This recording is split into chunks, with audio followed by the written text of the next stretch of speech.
don't you just buy the ESPN thing for 1 month? And I was like, because I don't want to give them any more freaking Exactly. money. That's exactly why I have. Wait, so what happened? Lay it out. I'm recording now. Anyways, Where have you I'm just- been? No, I know what's happening, but is he? Just kidding. But what happened? Did Did they? TV, so it doesn't affect him. Yeah. So what? They came to did YouTube TV cave or what? I don't know. Just Adam Schefter's tweet says a multi-year agreement. Well, I hope YouTube TV didn't give him what they wanted because there's some hoes. I'm sure it's. So ESPN is back. Is that what I'm hearing? Allegedly, yeah. Apparently everything. I mean, Schefter tweeted it, so I mean, it better be real. I mean, about time. We're going into our 3rd weekend without football, dude. That's crazy. It's not even dude. Honestly, I don't even care about the college football now. It's the college basketball because there's so many college basketball games on that are on the ACC network. Like all the ACC games are on the ACC network, ESPN, Yeah. ESPN News. Like Who I wants can't to watch watch Syracuse though? Basketball. What's to watch? What? Syracuse is buns. Who cares about ACC? I care about the ACC because it's huge. That's true. You're gonna be living in the freaking. Oh, ESPN. Let's go, dude. There it is. Yeah, I have it. What a wondrous moment. So I need to get the TV. Oh, there it is. It just literally, I signed it when I called you, and I went there. And I just So excited. It's working. We are so bad. Oh, maybe that high. Finley height. Also, he never calls me. This is the first time he's called me. I was Probably wondering- like 6 months. Well, this is Hallmark news. I mean, we were suffering. We stuck it was it out. tough. You want to come hang out with us tomorrow and cut some pine boards for us? We did gut it out. It's pretty lit. Right? Yeah. Honestly, I haven't even had a chance to watch sports because I've been so busy. It's so even kinda on right out, now. but- Clemson and Louisville. Oh, really? Dang. Yeah, same. I was like, I didn't even watch the college like the last 2 weeks because the games had been buns. And the ones that were good, they were on Fox, like Indiana, Penn State, or whatever. So, Buns.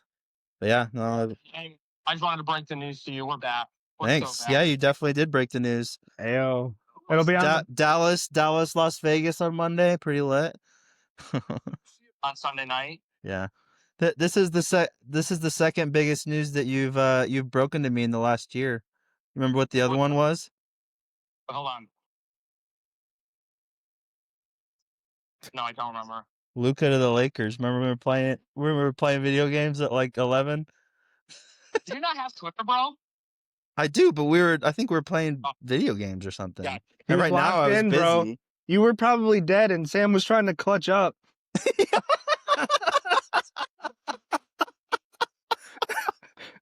Sam was trying to catch this dub, and you're just like scrolling through Twitter because you've been dead 5 minutes off drop.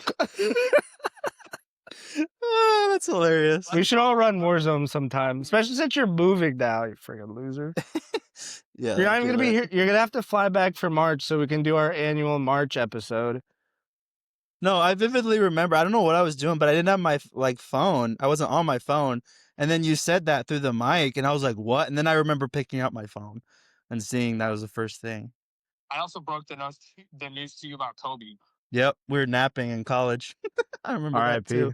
I didn't believe you. I was like, "Dude, there's no way. Like you're joking." Something like that. Well, honestly, I thought it was a hoax. So on Twitter, like Big Cat, he just like retweeted Schefter's tweet, and so all I could see is just I get notifications from when Big Cat tweets, and all it is like what his actual tweet is, and his tweet said, "We are so effing back," and I saw that and I was like, "It's got to be YouTube TV," because he's been complaining about it and like calling about it for like. Oh yeah, Yeah. Everybody has. Right. It's been on every sports podcast I listen to. Yep. Yeah, and so then he like, well, it was so funny because people were like mad at him for a little bit because everybody was like. They were talking to him about it, and he was like, "Well, I have cable." He's like, "I'm still watching games because I have cable." And everybody's like, "What? You can still watch?" He's like, "Guys, I make millions of dollars every year. Yeah. Obviously, I watch the games, but he's like, I'm still mad for the other people. Yeah. That don't get to do that." No, And dude. everybody was like, he's like, "I have 2 YouTube TVs. I have 2. He's like, I have 2 cable accounts. Like I have DirecTV and My something else. goodness. I got all this stuff." Insane. Everybody's like freaking out, like, "Oh my goodness, what is wrong with you?" He's like, "What are you talking?" Well, props to him for sticking up for the small guys. I was this close to like spending like $50 on the DirecTV thing. Yes, but I told Brent before I'll do the ESPN, I'll just do like a Fubo free trial Yep. or something. Exactly. Anyway, that's lit. We're here watching this Clemson football game or whatever that's on. So Just Flair like a loser. He's like, "Please get up. I don't want to get fired. I need you on the field right now." literally, We he's gotta like make a bowl Dayball. game. He's We gotta that make a kind of bowl game. desperation. Poor guy. If they lose any of their games left, they don't even make a bowl game. So, Yeah. Got to get to 6 wins. what loser ranked picked too. them to win the national championship? Right. Couldn't be me. Dude. All right. Well, that's lit. So I appreciate the call. See you tomorrow. Yes, sir. When I can get my ladder back. Yeah, I should be bringing it by Saturday evening. We'll be All right. done tomorrow. Sounds good. Hopefully. Yeah. All right. Bye. Bye. Bye. I recorded. Welcome back, everybody, to another episode of the From the Stands podcast. We are back for episode number 86 of the old pod here on this November 14th on a Friday night. A couple weeks off. A lot of weeks unintentionally. off. I was gone first week, so Fezzy Boy did one by himself, and then had some, as usual, technical difficulties and whatnot when we tried to do it remote. Riverside wasn't having... Dude. Riverside. Riverside, if you're watching this, I don't think you will, but please reach out to us. We've been using you guys faithfully ever since Spotify stopped doing. And we'd like to continue. We would like to continue, but we can't do remote. We can't do remote guests. We can't do anything on it right now. We literally tried to do it for the past 2 weeks and it hasn't worked. So Riverside, figure it out so we can continue to use you. Otherwise, we're going to take our business elsewhere. Yep. We love your prices, but figure it out. Yeah, figure it out. Yeah, before we get into the episode, Olipop, sponsor us. Sponsor us. Let's go. Got a little orange squeeze here, a little Dr. Goodwin. Yes, sir. So reach out to us if you want to, be sponsored by our many, and be viewed by our many, 45 subscribers. Viewers. Let's go. That's right. And counting. And counting. Jam-packed episode for you guys. A little recap of all the sports. We won't get into super, heavy detail on stuff that's happened like 2 weeks ago, but we will touch on a couple things if, they're relevant. Things like the Chiefs-Bills game from a little while back. World Series Game 7. That was pretty freaking hype. College football, we won't dig too much into the past on that, more what's upcoming, but yeah, I guess anything new going on in your life last couple weeks? Not really. Really, really busy. Chilling. Really, really busy the past couple weeks. So your boy is catching up on sports along with you guys. Because I was working until 8 or 9 every night, and then I was catching the 10 o'clock basketball game that was on the West Coast. But other than that, I really haven't been able to watch anything. Unlike you literally had 2 days off and got to watch all the Champions League games. It's a great time. I was so jealous. It was amazing. Staying cool. Stay in school, kids. Yeah. Otherwise, you end up like me, working in the trades and never having time off. Stay in school and save your vacation. That's all I got to say. It's not even saving vacation. You have a day off every other week, it seems like, for performance. No, that was last year. Last year was great. That was a great time. That's crazy. But this year I actually saved it because my stuff doesn't roll over. So anyway, details. But yeah, we got a good episode for you guys. Like Sam said, we're kind of just jam-packing it with stuff that we missed because obviously we want to talk about it and it's worth talking about, especially that World Series game, dude. That was hype. Amazing. But without further ado, we're going to get into all the action that we have for you guys. So stay tuned. Alrighty, before we get into a little NFL talk and recap of the last couple weeks, we're going to start out with the World Series. Game 7. What an absolute classic here. Fezzy Boy and I are notorious for not watching baseball on the pod, but we'll get up for a little playoff baseball for sure. Absolutely. Didn't watch all the World Series, but it was really funny. The World Series, once it got into extra innings and it was going back and forth, crazy plays left and right. Yeah. There's a group chat with a couple guys who aren't even at my work anymore, but it's been dead for a couple months. And it lit right up. Randomly, someone was like, y'all watching this right now? And everybody was tuned in. Dude. All 6 of us were yeah, bro, this is... Dude, it was so good. Everybody was dialed, bro. Everybody was locked Absolutely. in. It was really, really funny. I actually watched all of it because I was growing up, I watched strictly baseball, and then it turned into watching mainly football. And then I stopped playing baseball in 7th grade, and I was like, why am I going to watch it if I don't play it? Whatever. And so once October rolls around, I'll turn on a good series or whatever. But as soon as the World Series happens, dude, I'm locked in. Dude, it's just so good. Especially with it going 7. Dude, especially with it going 7. 2 best words in all of sports, Game 7. And this one, dude, this one's going to go down as probably one of the best, if not, I want to say, if not the best. I mean, the way that game in particular played out with the Blue Jays being just a couple outs away and then Dodgers coming back, and the crazy catch that if they dropped that, it would have been game over. Yeah. The really close play at home plate. Yeah. I mean, just dude, literally after like inning. inches. Like they're gonna bring that up for years. Like that is how. Like he steps. Well, I saw a video. I was watching a video on Instagram where he was like, normally what they do is they dive head first because that's the fastest way to the plate. If he dives head first, but they also went all the way back to like he didn't get the best lead at third base. Like he, for whatever reason, he was sitting closer. Bases loaded. Like what are you doing? Like as soon as you see that the pitcher's gonna pitch the ball, you get as big of a lead as you want because like it was also wasn't it like full count too? I think it was like full count or something. I think so. Yeah. It was a situation where like your dude's swinging at this, so you know he's either fouling this ball off or you know you're not gonna get picked off. For whatever reason, he did not take a big enough lead. First mistake. Second mistake, not diving head first. Like, dude, it's the World Series on the line, Game 7. Like, what are we doing? But, dude, that picture of literally, like, the catcher, Will Smith, his foot hitting the bag right before. Will Smith's a dog. Dude, bro. he is a dog. And he's the one that won it for Dodgers. Low-key like the Dodgers. Everyone hates them. And I probably shouldn't say that because they beat the Yankees, and I am a Yankees fan last year. But, like, I mean, low-key. I mean, greatness, man. Greatness. Yeah, I mean, if you got a Hall of Famer at every position. But in baseball, like, I don't know, usually in my DNA at least, like, I would be geared to, like, hate the big team like the Dodgers. Yeah. But, I mean, in baseball, since there's no salary cap, it's really up to, like, the owners of how much they want to spend. So I don't have as much of, like, you know, just looking down at, you know, these big-time spenders like I would maybe in other sports. But, yeah, I mean, I like Freddie Freeman a lot. He's one of my favorite players from his Brave days. For sure. He's a dog. He came up big, and I think it's Game 6 of the series. It was one of the games that the game that went 18 innings, right? Yeah, so he's hugely clutch. I like him.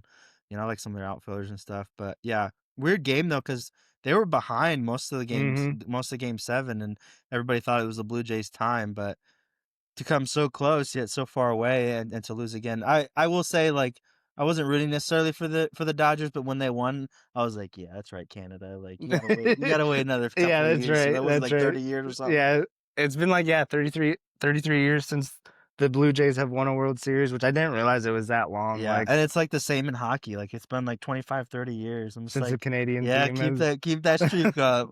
That's crazy because that's their sport too. Like, right. For us to like, I mean, it's all Canadians playing for American. Yeah, teams, exactly. nice. But that's like I don't know what's the equivalent in soccer. Like, well, the fact that England hasn't won anything huge in so long. Because I guess so. Where did soccer originate? Wasn't it? Yeah, it was England, right? They created it, and then now they suck at it. So it's just how it is, I guess. Yeah, they've got the oldest tournament, so I guess they. But like they're in the worst spot. Like they're so good every year, but like they come so close and never win. So it's like that's a little bit of a conundrum for sure. The golden generation, like early 2000s, couldn't get it done either. Yeah, but this was a great game. Like incredible. I stayed up and obviously watched it, and dude, it was late, bro. It was like 1:30 in the freaking morning. It was really, really, really late, but dude, great World Series. Super stoked to like, dude. It was just so much fun to watch. Yeah. Like if baseball was like that all year round, I would watch every single game. But they play like 1,300 games a season, so it's just like I got no time for that. It's tough to beat. Absolutely no time for that, especially when it starts up and it's like we're getting into NBA playoffs and like different stuff like that. Like there's just other interesting things to watch than regular season baseball. Nothing against regular season baseball, but like I'm just not here for it. Yeah. So obviously we're notorious for not watching baseball, but we did tune into the World Series, and it was a really, really good one. We obviously wanted to throw that in. I know it's been 3 weeks now, 4 weeks now. It's been a little while, but we obviously had to talk about it because it's one they're gonna be talking about for a long time, I think. So, but with that being said, we're gonna get into a little football. Gonna recap some games from the past couple weeks, and then look ahead to the games coming up. Good slate of games this week, so stay tuned for that. Okay, we've missed a couple weeks of NFL, but we're going to bring it back a couple weeks to talk about one matchup that was pretty big game here. kind of build as one of the bigger games of the regular season. This guy. Oh my word. I don't even know why it's that funny. I don't either. I think it was going to be that. Was it really that big of a game though? Like, let's be honest. I mean, same old every year. Yeah, it's right. Same old, same old. Kind of, hyped up to be one of the bigger games of the regular season. I mean, as it's been in the past for the last couple of years. But true. Yeah, like you said, I guess same old, same old. Bills coming out on top in the regular season. But all that means is that the Chiefs are going to knock them out in the playoffs, right? I was going to say. All right, next game. Yeah, literally. No, I'm just kidding. It was a good game, though. Bills were really ahead from the beginning here. Chiefs struggling to get something going in the second half. Still don't have a great run game. Kareem Hunt really leading the way as far as carries go. Patty Mahomes throwing an interception. Couldn't get anything going in the air either. Yeah, just sign of the Bills. I don't know. I guess their defense wasn't really. Their defense is really, really bad this year. But they came up big in this game, I would say. I mean, it's just the typical you turn up for like.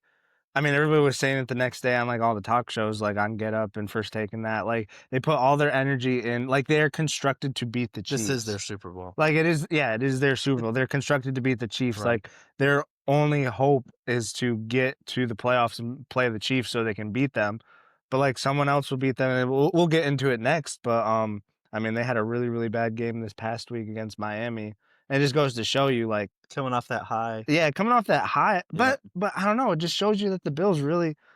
I mean, I'm not a Bills fan. I like the Bills. I like Josh Allen, but like they really aren't that great this season. I think last season they were head and shoulders, other than maybe the Chiefs, but like they were head and shoulders above everybody else. Like, I mean, usually they're this juggernaut that's just mowing through the regular season, and even the Chiefs. But this season just seems like, I don't know, just out of. They've paid a lot of players, mainly Josh Allen and obviously James Cook, but their defense is just so bad. They let go of so many key pieces on defense the past couple seasons. Yeah. I think it's really starting to hurt them now, especially with some younger players that probably aren't taking the steps that they were hoping they would when they let these other players go. But yeah, I don't know. It's just not looking. It doesn't look great. Yeah, I mean, Keon Coleman was supposed to be their wide receiver one that they drafted high a couple years ago. He isn't really turning out to be quite as good as they were hoping there. No. Defense, signed a couple good guys, like Joey Bosa was supposed to be solid. Which he was huge in this game. He was, but he's a little bit past his prime. You're not going to get like the consistency that you got maybe in his Charger days. But yeah, it's interesting to see where the Bills will go from here. Like you said, lost to Miami last week, so again, just kind of reiterating kind of what you were saying. I was hearing this stuff on the talk shows as well about them just kind of building their team to beat the Chiefs, because obviously the Chiefs have beat them the last 3 years in the playoffs. And that kind of reminded me, I think it was in the NBA. I want to say it was the Timberwolves, but don't necessarily quote me on that. But a couple years ago, Denver kept beating them. I think it was around the time that Denver was winning championships and stuff. So they built a team to beat Denver. They beat Denver in the playoffs, and then they lost in the next round. So we'll see if that kind of comes to fruition here with the Bills. Obviously, beating a team that can beat the Chiefs, at least in the regular season. But we've seen that before. Will translate to the playoffs. And like, let's say the Chiefs do lose to the Bills in the playoffs. Like, are the Bills going to lose to the Ravens like the next round? Exactly. You know, you can't gear your team to only beat one team. So even if it you think that you have enough to get to the playoffs and then beat the Chiefs, but you still got to beat other teams too. I mean, in the AFCs. Yeah, and football's like so matchup dependent, because like does your defense match up well against the offense you're playing? And then key positions, like, do you have a corner that can lock down like their top receiver that allows you to maybe rush the quarterback more or whatever? Like, you don't have to play as much zone. Like, it's so dependent on like, and I guess what I'm trying to say is like, I don't have faith in the Bills because of their defense. It's nothing to do with Josh Allen or their offense. Their offense, other than this past week, that looked really pedestrian against a really bad Miami team. Yeah, but that was out of nowhere. Like, Miami had nothing to play for. Yeah, a lot of people were calling for McDermott after this year, but some people were saying Daboll now that he's out of a job. I know we'll talk about that in a little bit. I wouldn't touch Daboll if I were them. Yeah, just kind of jumping the gun. But Josh Allen really likes him. That's what people were saying. But I don't know. But it's just I don't believe in the Bills defense. They've given up so many Yeah. points and yards this season. It's insane. It's Yeah, come playoff insane. time, that might come back to bite them. But Yeah. Chiefs offense really sputtered from the beginning. Mahomes threw for a whole bunch of yards, but really didn't get him anywhere. Couple missed opportunities for them. With obviously with Rashee Rice back in the fold now, they've got Rice, Brown, and Worthy and Kelsey and all them boys. But one of the things that I've noticed is like Hollywood Brown is not really quite up to snuff as he should be, I would say. I think Tyquan Thornton should be getting a few more snaps than he has been. It's kind of with he's been solid. Rashee Rice coming back, Brown is kind of that wide receiver 3 or whatever. But I think Tyquan Thornton, he's got the speed to take the top off, and he's also a huge receiver that can go get those one-on-one balls. So I think he should be getting a little bit more of the share as far as snaps are concerned, because he's kind of been out of the picture since Rice has come back. So maybe that'll be a little bit of a difference maker. Obviously, the Chiefs had their bye this past week, but coming to play the Raiders, I think Sunday afternoon, 4 p.m. or something That's like a that. win. So yeah, you'd think that would be a win for them. Well, And we'll that's get right divisional. game. That's divisional as well. Exactly. How So many games are they behind Broncos though?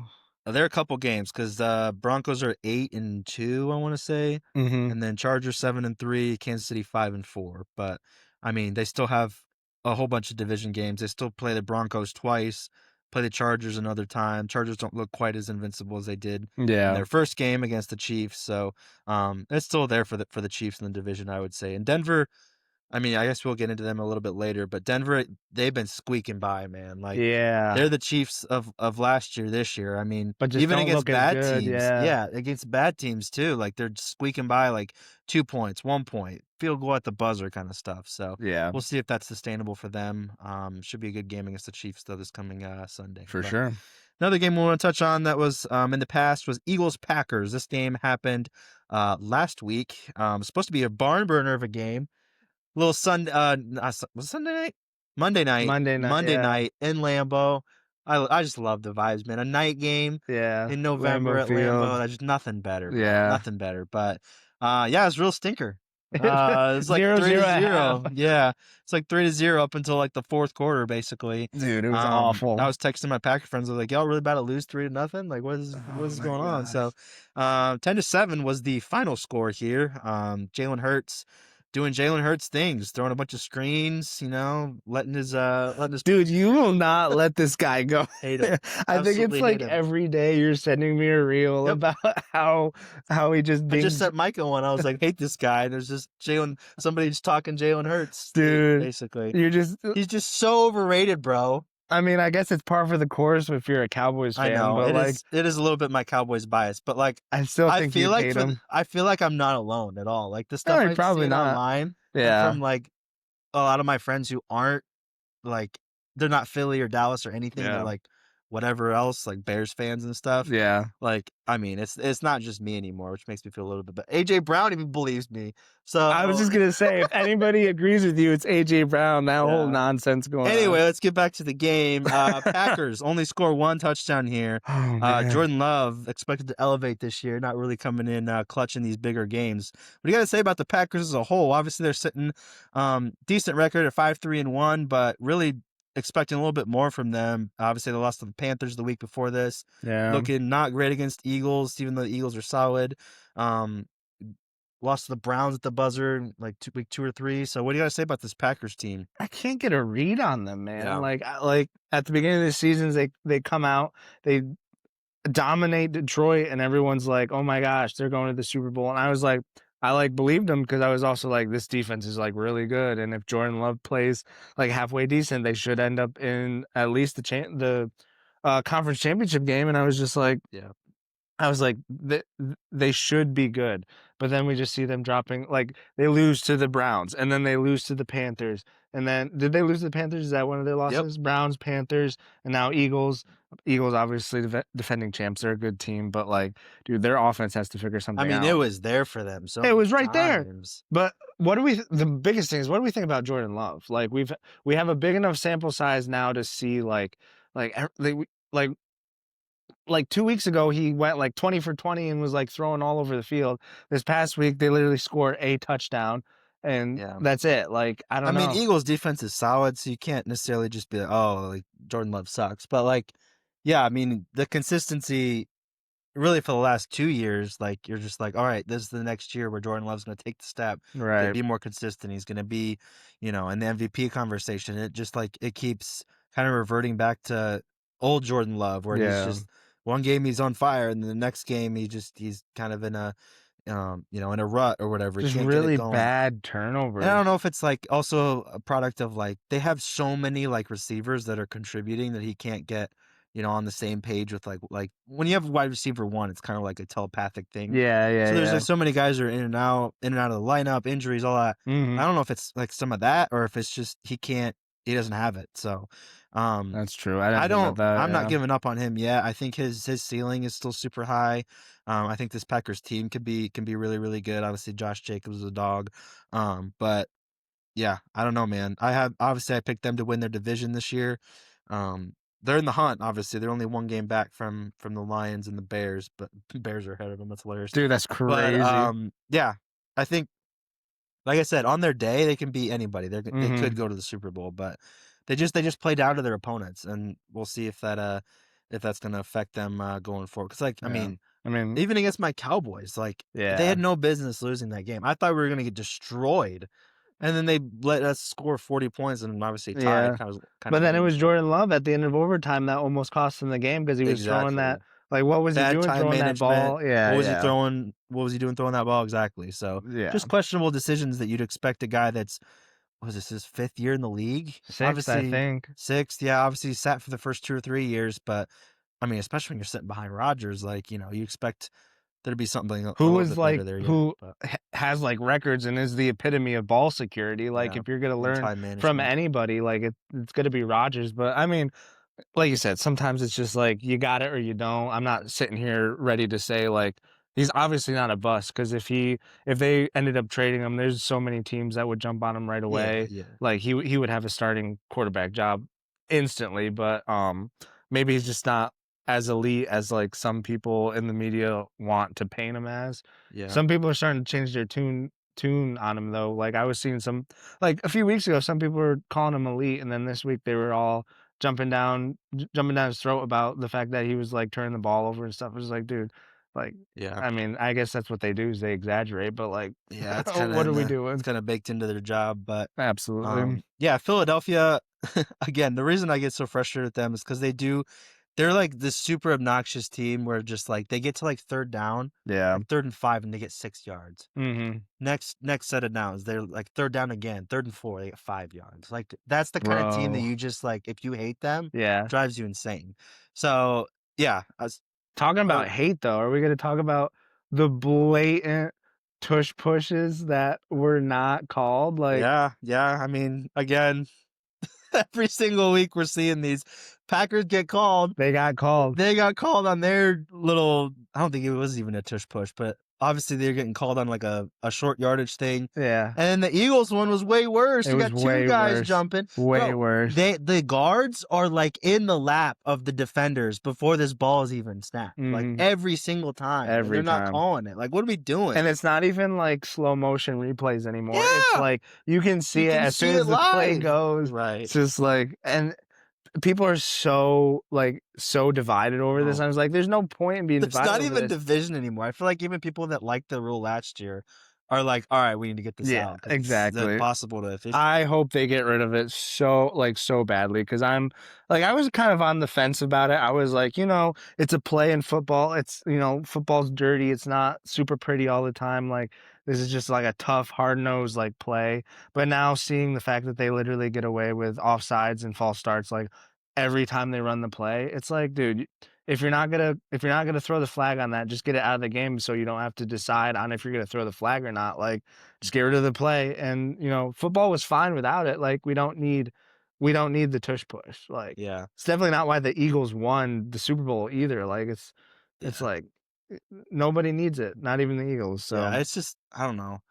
I feel like it's a rugby play. It's not football to me. Like, it is a rugby play. Right? There's one thing if you want to go I formation and hand it off to, you got like a defensive lineman playing fullback blocking. And you're gonna hand it off to your big back and get him in there like on a power run. That's one thing. That's football. Yeah. But when you've got two guys behind you and just pushing your little quarterback up in there, Yeah. like that's just not football to me. So Nope. and again, like coming from a Cowboys fan, like people just being like, "Oh, it's because the Eagles are the best at it." It's like it's not even that. Like if we banned every play, Greg Olson said this on Bussin' a couple weeks ago. He's like, if we banned every play that like one team was really really good at, obviously you're just banning everything. Mm-hmm. But it's not even because the Eagles are good at it. It's because one, like I said, it's not football, at least in my opinion. And two, like you've got these egregious officiating. Yeah. And it's not even that they can't see it anymore. If I can see it from wherever the camera's at live From my couch. and like, there's an official on the line Yeah, staring at the football being snapped. Like, you think he can't see that? You got to call that. I know you're 60 plus, but get some bifocals or something, my guy. Something, Like, dude. brother. Something, dude. We got to like lower the Oh, age of man. refs that are reffing or something. I guess. Something that people were talking about because of this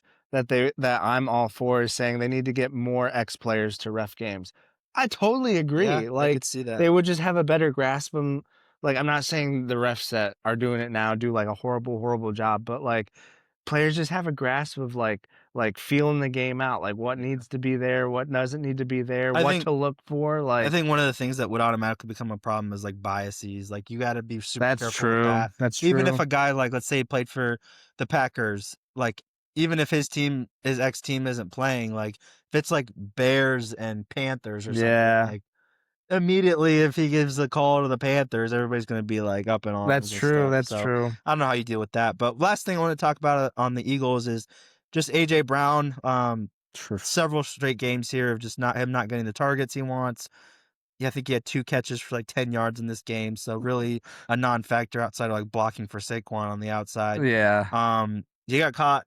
Well, not caught, I guess. I guess he was just on stream or whatever.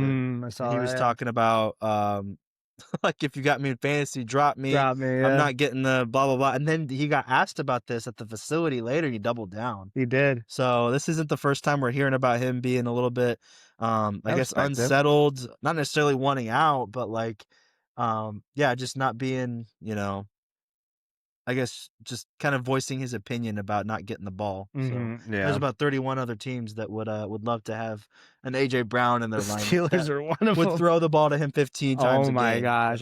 Dude, I just thought about like if AJ Brown like actually gets traded and like we somehow were able to get him, dude, having DK Metcalf on one side, AJ Brown on the other side, dude, and then we have some like decent other like two string, third string, like some slot guys that are all right, but like, dude, that would just be amazing. But obviously the Eagles, they don't trade away guys, they trade for players, so that wasn't going to happen at the deadline. But if I was him, bro, like I got my Super Bowl ring, I'm peacing after this year. Like, and that's kind of what he's been saying is like, I mean, he had that whole Instagram post last season after they won the Super Bowl. He's like, I always wondered like how long this feeling would last. And he was like, 24 hours, that was it.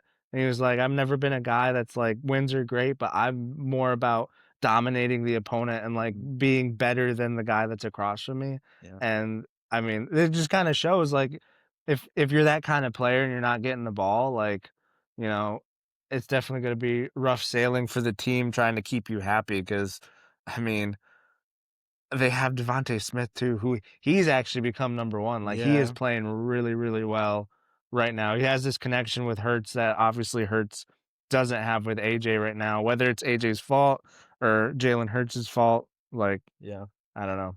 Yeah. So yeah, Eagles get another dub. Looks like they're probably going to win our division. Unfortunately, for the first time, we'll have repeat winners more than likely in like 20 something odd 20, years. like 21, 22 years. Crazy, dude. Next thing we'll get into a little team update. Hear about 90 seconds about your Steelers, and I'll give my little 2 cents about the 90 seconds. Couple weeks. Oh my word! 90 seconds about the Steelers. I don't even need 90 seconds. You blew it. Blew it, man. It kind of all fell apart when Flacco came to the freaking Bengals. It was second week with the Bengals, and it ends up he dropped. Dude, he had like almost 400 yards, like 3 TDs, just absolutely dominated our defense. And our defense is not good, and that. Like I said, I don't need 90 seconds to tell people that because it is bad. Like our offense has actually been, it hasn't been good. I will say it's been all right. Like it's been suitable for what we needed Aaron to do. Like this is what we asked Aaron to come do. Take care of the football for the most part. Get it to guys. Don't turn the ball over. And we were hoping that our defense would be a normal Steelers defense for most of the season. That hasn't been the case. I don't know what's going on. Like, we're paying $1 billion on I the think you're defensive the side. highest paid defense in the We are NFL. like 160 plus. I think I talked about it on the solo podcast. Crazy. We're like 20. I could be getting the number wrong. I don't have the notes, but it was like 20 or $30 million more than the next team paying defense. Yeah, I mean, you guys got everybody. You got Jalen, you got TJ, you got Cam it's so Hayward. bad. You acquired somebody else at the deadline, I thought. That was Yeah, but it big was like name. literally like a bench Bengals linebacker or something like that. It wasn't even like that big of a move. It was just like, oh yeah, we're short in the linebacker because we are.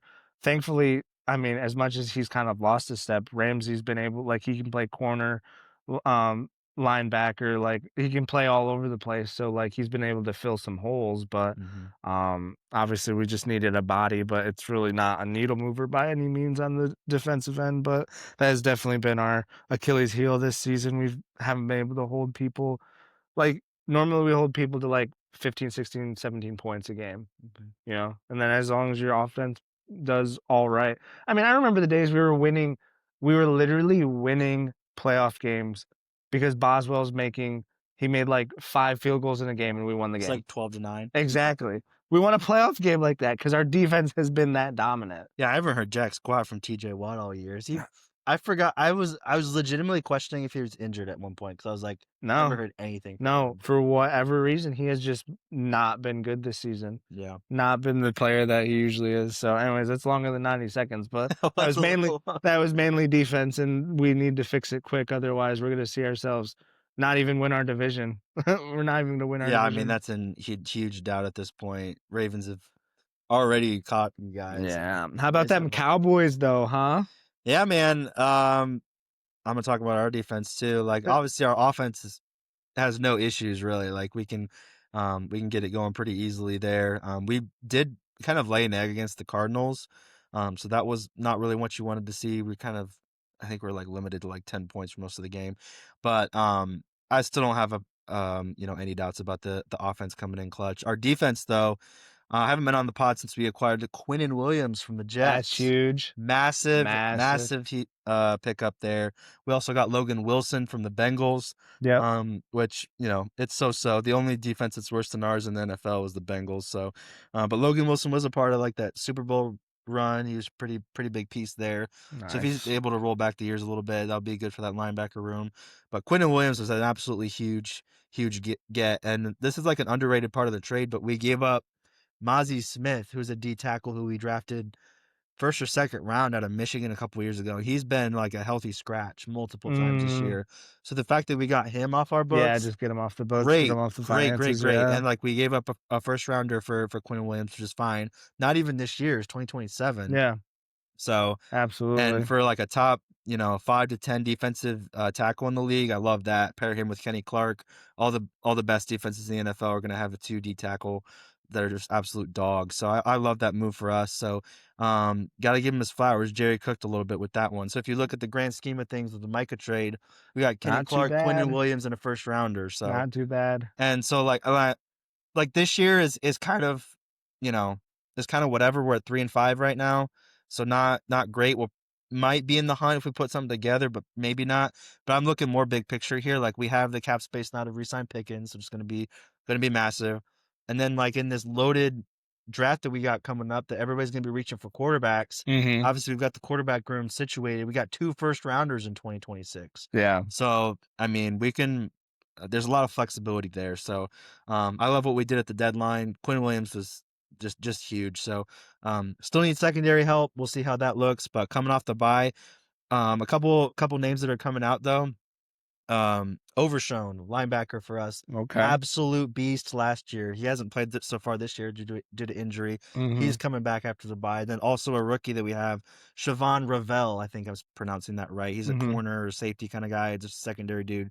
And everybody's really, really high on him. So he's going to play for their first season this year too. So we might come back and just put some things together on defense. Maybe. All we need. We just need 2 or 3 stops a game, and we'll be freaking 6-1. I mean, dude, yeah, I was going to say, like someone was saying the other week, you guys just need to start like literally just blitzing. Like, it's not gonna hurt your defense anymore. Like you're trying to We play. can't even get pressures. Yeah, exactly. So like, Hopefully that just changes, kind of like throw everything at the quarterback and just hope you get a turnover or a sack or whatever. So You got to start flipping some stuff. Yeah, so I'm hoping that we come back really a different team because we have the opportunity to with all those guys I just mentioned, and the offense just getting back into a rhythm is going to be key. So we'll see how we look in the second half of the year after our bye. But want to touch on a couple mid-season awards here. Yes, sir. I know we're pretty heavy on the NFL talk, but we've missed a lot of stuff. So now that I guess we're a little bit past halfway through the season, but right around there, dude, yeah. it's crazy. Like I feel like the NFL season just started. We're already talking playoffs. It's flown by, man.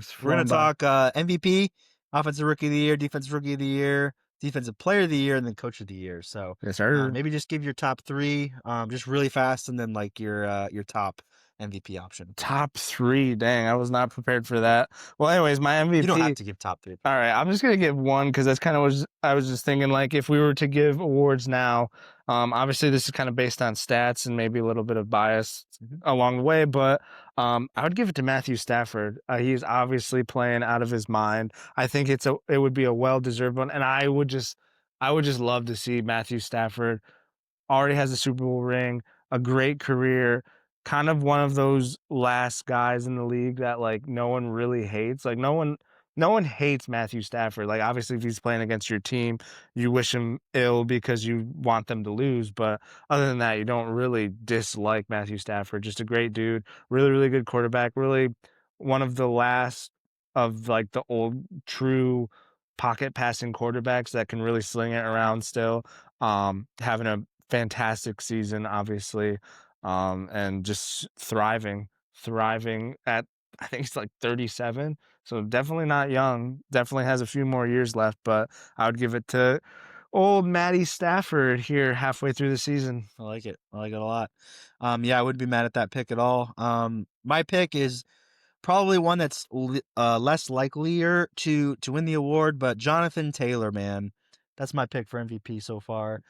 The numbers that he's put up, the numbers that he's on pace to do, the fact that the Colts are good again for the first time in, I don't know, 20 years maybe, at least since Andrew Luck, I think is a huge testament to him. Obviously, Danny Jones has been playing better, but the fact that Taylor is on pace to break the 30 touchdown record, or to get to 30 touchdowns to break the record, I think is incredible. I really hope he does it. MVP would probably be a stretch if Saquon didn't get it last year when he had over 2,000 yards and those touchdowns. He could be, he might be in trouble there. So I think Taylor's going to have to break that record to be in consideration. I think it'll be sad if he doesn't win it, if he does do that, just because it's become such a quarterback award. But I would absolutely love to see Jonathan Taylor win the MVP award this year. That's a good shout. I would love to see them give it to someone other than a quarterback for like the first time since, isn't it Adrian Peterson like 12 years ago or something like that? Something like that. 2013. And the thing that hurt Saquon too is like he didn't necessarily have the touchdowns to do that, but he had Jalen Hurts on his team. If they're inside the 2 or 3 yard line, it's Jalen Hurts time all day any long, any other normal offense, that's all going to. I mean, he might have broken it last year. Absolutely, if he would have had it. So, yeah, Jonathan Taylor for me. Absolutely. All right, Offensive Rookie of the Year for me. I'm gonna go Drake May. Obviously, he has really. He's not. Why did I think he was a rookie? I literally, in my mind, I was like, dude, this is first year. Didn't do anything. He didn't do anything. He didn't even play last Feels year. Like he's a rookie. Anyways, cut that. I'm stupid. All right, my second pick was Emeka Ibuka. I did not pull his stats up. I was like, dude, I'm gonna cook with this. Absolutely, but that's right. He didn't. He literally played like the last like portion of the season because they started Jacoby Brissett, right? Something like that. Yeah, he was playing behind him or something like that. Anyways, like 3 and 4. I'm absolutely dumb and can't even remember who's playing or who wasn't. I thought he was hurt last year. That's where my brain went. Forgive me, but I'm gonna butcher this name again. I just said it right. Emeka Ibuka. Yep. Emeka Ibuka has been balling out for the Buccaneers. He's obviously one of the reasons that their offense is playing so well right now. Obviously missing Mike Evans and Godwin right now, so they're limited in the wide receiver category on their team. But he's just been balling out as a rookie. Really wasn't like the guy at Ohio State either. Like he was playing with like I mean, they're always loaded at wide receiver. They're kind of Yeah. just a wide receiver factory, but he's really found his stride on this Buccaneers team with Baker Mayfield throwing him the ball, who can really throw the deep ball, which is where he's thrived. Had a bit of a lull couple weeks ago where he had that hamstring injury, but that doesn't seem to be an issue anymore. So he's just, I mean, and just a really, really solid dude too. Obviously, that's not why you win this award. It's your production on the field, but yeah, he would be my pick for offensive rookie of the year. Yeah. Not Drake May, because Drake May's in his second season, not his first.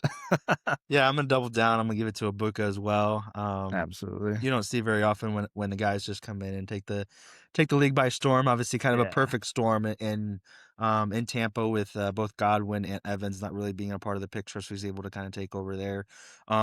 He's been great for my fantasy teams. I've kind of had an up close and personal look at him all year. Absolute dog, tank. Getting anytime he's targeted, he's going to come down with the ball. So absolutely love to see that. And he'll be my pick for offensive rookie of the year as well. So Yeah, that's a good shout. Yeah, I was gonna say, like, who else would you even give it to? Like, who's even in the running? I can't even think of it. Like, I mean, obviously, I'm dumb and thought of Drake May, but a like, lot of people are talking about actually one of the offensive linemen for the Seahawks. okay. I forget his name right now, but he's been getting a lot of love for offensive rookie of the year, despite the fact that he's not like a skill guy. So I think Ibuka is kind of running away with it, at least for right now.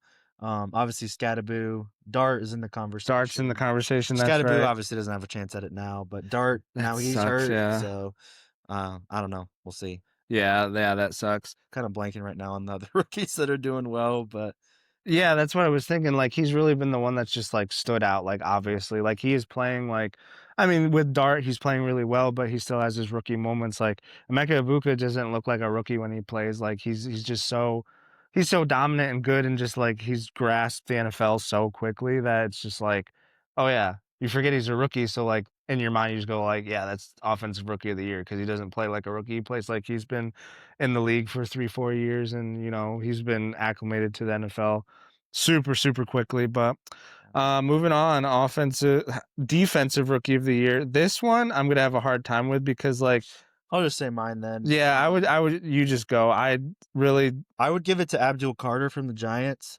Obviously the That's a good Giants have a lot shout. of kind of big names over on their defense, but not necessarily always able to perform well. Abdul Carter, he's not gonna like jump off the screen at you as far as like a statistics point of view.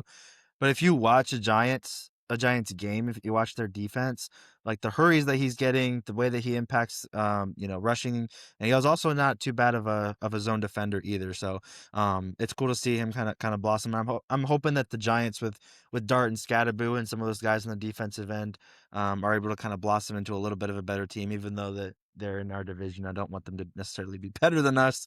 But I think they're a cool story, and I like Jackson Dart a lot. So, Abdul Carter will be my midseason defensive rookie of the year. So. Yeah, he's definitely the main rookie that people think about on the defensive end especially coming out of the draft. He was drafted top 5.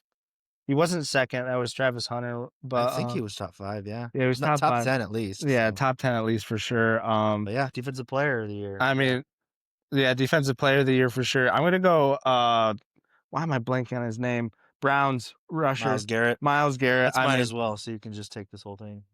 I mean, I don't have much to say other than he's just been absolutely dominant. He's like one of those guys. Yeah. And one thing that makes him different than other edge rushers is he is dominant against the rush as well. Mm-hmm. Usually to negate like a elite edge rusher, you just rush right at him because like if you have someone head on blocking him, like he's not normally going to shed that tackle and make the play. But I mean, dude, if anybody has seen a picture of Myles Garrett, he is like an athletic freak. Like dude can do everything. But I mean, that's basically all I had to say about him. He could probably win it almost every season.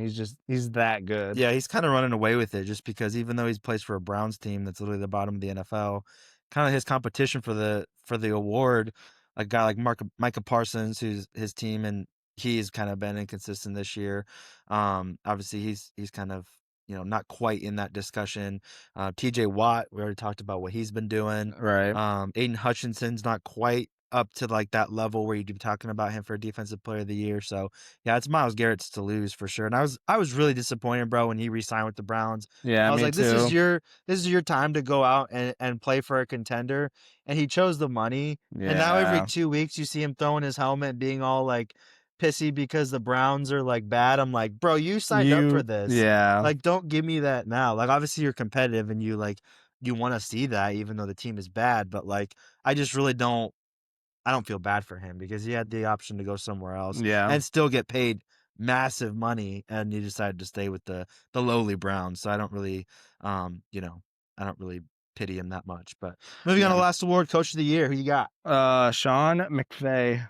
Okay. I mean, Rams. I believe truly that other than maybe some of the older coaches, he's probably the best coach in the entire league. I would agree. I wouldn't say he's doing more with little, but I think it's just about time that he won the award because he's just consistently always not only on the offensive side, and I know they have good defensive coordinators, but like as a coach as a whole, just this whole organization pivots on him, and he just has everything about this team just going well. Like you don't really hear anybody talk like super like poorly about the Rams.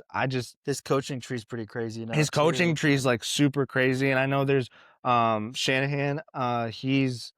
He's someone that has really good odds to win Coach of the Year just because he is doing a lot with a little, and I think that would be like well deserved. But I just think McVay deserves a Coach of the Year, and he's still super young. He's like 40-something years old. Bro, the thing that I think of the most now with McVay is like how impressive his scouting is too, because oh my word, after they went all in for that Super Bowl, like they were kind of known for being that team that was kind of like F them picks or whatever. And they had like no picks in the first 2 rounds for like years. Yeah. And the fact that he's been able to build a team, like they were away for like a year, and now they're right back to being contenders again. They built through the draft. They've got like Jared Verse, who like I want to say he was like a 2nd or 3rd rounder. He wasn't like he was crazy later, high. Dog. They've got Byron Young now, who's like Jared Verse 2.0 on their team. I think he's a rookie this year. So obviously their defense is greatly improved. Still being able to get a Devontae Adams, Puka Nacua, incredible pickup. Being able to cut ties when it's getting towards the end with Cooper Kupp was huge. So yeah, just a testament to him is incredible. So I agree. He's one of our better coaches. Being able to let go of generational players. Who was their edge rusher? I'm blanking on his name. Aaron Donald. Well, he retired. Yeah, Aaron Donald. But like losing him, and like their defense is literally top 5 like every year. Like that's what I'm saying. Like he just has everything working so well. Has an aging quarterback that he's getting the most out of. Obviously, taking nothing away from Matthew Stafford, but like he's just so much more effective with McVay. Puka Nacua, who was out of like the 3rd or 4th round, like you said, getting rid of Cooper Kupp, who literally like 3 years ago was coming off a triple crown, like Super Bowl MVP. Like I mean, just the fact that they every year you think like, oh, this is the year that they're going to take a dip. They don't, and that's just a testament to like what you said, his scouting, his coaching. And so I just think that's why he's deserving of the award, and I would give it to him halfway through the season. Obviously, got the rest of the season to go, but I would love for him to get one. I don't think he even has one yet. So no, I don't think so. Yeah, but my coach of the year midseason is going to be Mikey Vrabel. That's a good shout. I'm going to give it to Mike Vrabel. Yeah, absolutely. Yeah, so he obviously first year back as Patriots head coach. Just the culture he's been able to get going over there. Obviously a big players coach now. I feel like recently everybody's like, oh, he's a players coach. Was he not before? Like I feel like he was. But now everybody's kind of like, oh, he cares about his injured players. Oh, gotcha. I thought he's always kind of been a players guy, but he probably came off as like really cold and like harsh, I guess you could say. But like, I mean, that's just like the majority of old school NFL coaches. Like, but what he's been able to do, obviously, Patriots winning 3 or 4 games last year, completely turning it around. I will say, for the same reasons that I wouldn't give, a lot of people were giving Drake May MVP, consideration and stuff. I'm not super impressed with who they've played so far. I think it would be a little bit of a fraudulent MVP if we gave it to Drake May when you're playing 2-5 teams all year. They played like 2 good teams, Bucks and Bills. Granted, they've won. Yeah. But I just feel like, when you got the Staffords of the world and you got Jonathan Taylors and stuff like that, it's a little bit more. But even, like I said, even though they're playing not great teams, obviously the culture shift, the immediate, obviously, boost that they're getting, not just record-wise, but, I mean, the Patriots are probably going to be around for a little while with him being their coach. They're going to be in the conversation every year. Unfortunately. So, yeah, unfortunately. But, yeah, I would give it to him mid-season so far just Yeah. because of the transformation we've been able to see and what he's been able to get out of Drake May and some of those guys, especially defensively. Obviously, that was his position too. But Huge, they've been quite a bit better on defense, so I'd give it to him. Dude, that's such a good shout because, like, kind of going back to what we were saying, getting the most out of little. Like, we were like, I mean, it's been documented on this podcast that we were saying that, like, name me 5 players on the Patriots, and we even kind of did the exercise where like we couldn't even do that, and like they are a very good team with those players that you couldn't name at the beginning of the season.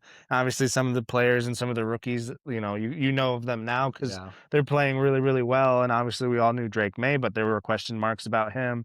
He's put all those to rest. They've found their quarterback of the future, which is unfortunate to say, especially when my team's in quarterback purgatory for the past, well, literally You're on since the other side. You got a 41-year-old since back there Big slinging Ben the left. pill. Oh my word, dude! I saw a reel the other day that almost put me into tears, and it was just like going through all the quarterbacks. It was like before him, this was him, this is him, and I went all the way back, and it was like before all of them, it was like Ben Roethlisberger. I was like, dude, what I would give to have Ben Roethlisberger back, Yeah. like, dude. Long time ago. But that's a great shout, Mike Vrabel. Like, I could see him winning it for sure. Solid stuff. All right, we're gonna try to quickly go through just kind of an update on our predictions from early on in the year.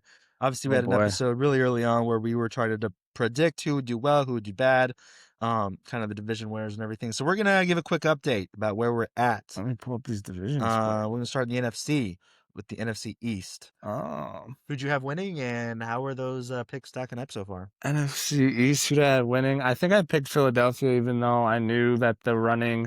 I think you picked Commanders. Did I really? I think so. You're gonna remember better than me because I'm notoriously bad at remembering. I picked the Eagles, like going against like the. You might have to tell me who I picked, and then I'll have to remember. I'm pretty sure you picked the Eagles. I mean, sorry, the Commanders. The Commanders. All right. Obviously, that's not going well. Jaden Daniels. Yeah, I was banking on Jaden Daniels and them doing better because obviously it was his rookie season, and if you have a rookie season like that, like. I don't like, even if you have a slump, you're still like a top 10 quarterback after the season he had last season. Obviously, you can't play quarterback when your freaking elbow's twisted the other way. So he's obviously going to be out. Some were saying he might not be out the rest of the season, but I think you kind of have to punt. I think they were just saying a few weeks. I think you kind of have to punt on the season, get him fully healthy. At 3-7, yeah. Yeah, you kind of just got to punt on it. Obviously, this division isn't going how I thought it would go. It looks like for the first time in 20 years, a repeat. I actually predicted the Eagles to win this division against obviously what I would want, and obviously against the curse and everything. I had the Commanders above us. I think I was kind of flip-flopping because I was like, right when Micah was getting traded and all that, I kind of got sandwiched in between there. But I think I did have the Commanders over us, but I also had us in the hunt as well. Obviously the Commanders now at 3-7. Jaden Daniels out for a little while. Looks like they're kind of, like you said, or it would be good for them to punt on the season. Giants are out of it. Unfortunately, they had a good little run there, but I think they should sit Dart if he's a real concern.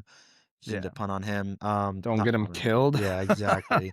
Just wait for the next coach and everything. Eagles, kind of what we expected them to be. Not amazing to watch, but they just get it done. They're sitting at 7-2, so they're probably going to be running away with that later on in the year. But NFC North, I picked the Packers to win this one. I think you picked the Lions, I want to say. I did pick the Lions, yeah. We were both kind of down on the Vikings, and look at them sitting all the way down there in last place. Even though they're only 4-5. Kind of a loaded division here, though. It is, surprisingly. Obviously, the Bears are doing better than we predicted. We both had high hopes for their coach, but we were both pretty down on Caleb Williams. Yeah. So the jury's still kind of out in my mind. Obviously, some of the teams that they've played haven't been super great. Yeah. But he's definitely taking strides under Ben Johnson for sure. I did have the Lions just because I feel like with the coach, the culture, and obviously the quarterback, they kind of had it all to kind of make another run at it, and they obviously have done that. Had a little bit of a hiccup against the Green Bay Packers, very first game of the season, but right back on track. Dominant, one of the most dominant teams in the league so far. So my pick there's holding for sure. Yeah, for sure. And I think we're gonna know what the Bears are in the second half of the season. So far, they've beaten Saints, Raiders, my Cowboys, unfortunately, Bengals, Giants. So not great teams so far. But in the second half of the year, they obviously play Packers twice. They play the Niners. They play the Lions. They play the Eagles. They play the Steelers. Vikings again. So we're going to see exactly what the Bears are in the second half of the season here. But do they play the the Packers this week? Is that another game? I can't remember. The Bears are playing somebody. Bears are playing. I thought they were playing someone. Are they playing in division? I thought they were Vikings. Yeah, 1 p.m. on. Gotcha's okay. Gotcha's all right. So not the Packers, but yeah. So we'll see what they're. I think they'll still be in the hunt. I want to say I feel like they'll squeak out a game or two there. Ben Johnson, I really like him as a coach. So we'll absolutely, see, yeah. how he's able to build that team going forward. It's just unfortunately he's got to deal with Caleb, but he's been tough. doing okay. So Lions are in first place there. If I had to guess right now, I would say the Lions are probably going to win that. I would say just to the Packers, I want to double down on them. And I still believe in them, but like what they've shown us so far is like they play down to their competition. They're going to lose a game here and there that they shouldn't. So I'm just not all chips in on them right now. But they're just too inexperienced and they're too young. Yeah, I think the point that you brought up was a really good one. They don't have a go-to guy like when like a wide receiver, like that number one wide receiver. Like they don't have a guy that like when we need a play, when we need a down, go to this guy. Everybody knows it's going to him, but he's just so good that he's going to make it happen. They just don't have that guy on their team. Yeah.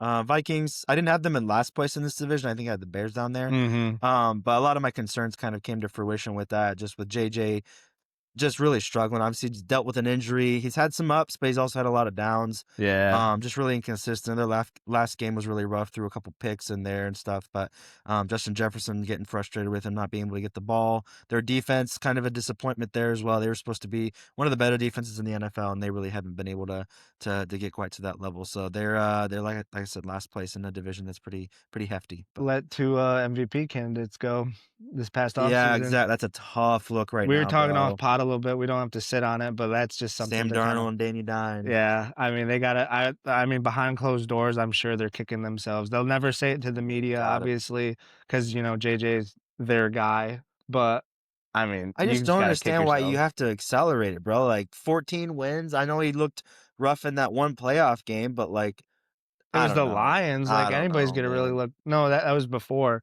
I mean, they lost that big game at right before the playoffs to the Lions, but the Lions are they're good. Like and then you run into.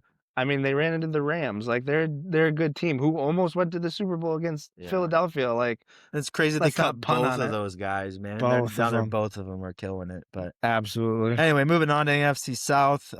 This is just a poverty division here. I had the Falcons winning this one. Actually, you did. And like again, they've shown flashes of what they could be. But then they turn around and lose 30-0 to the Panthers. Yeah. Like, what is that about? So Panthers are actually looking pretty solid here at 500. That's the surprise in the big time division. Surprise. Yeah. This is probably the farthest they've come in the season to being 500 in several years. But Saints, poverty. Everybody thought they were going to be the worst team in the NFL. They are. Yeah. Bucks, just solid, man. To just keep churning with Bake May in the back. Under center there, just kind of leading the and not at full strength. Exactly. That's a lot of injuries. Impressive. Big May was getting MVP shouts early on in the season because of what he was able to do without Mike Evans and Chris Godwin and company. Lost a couple backs. They've been in and out of the lineup as well. Yep. But it's just a bad division. I think I remember saying at the beginning of the year, I hate this division because the Bucks win it every year at like 9-8. And they get an automatic bid into the playoffs. I was like, dude, just shut this division down. Yeah, for real. But yeah, big props to the Panthers kind of being in the mix there. And Falcons, what the heck, bro? Like, get it together.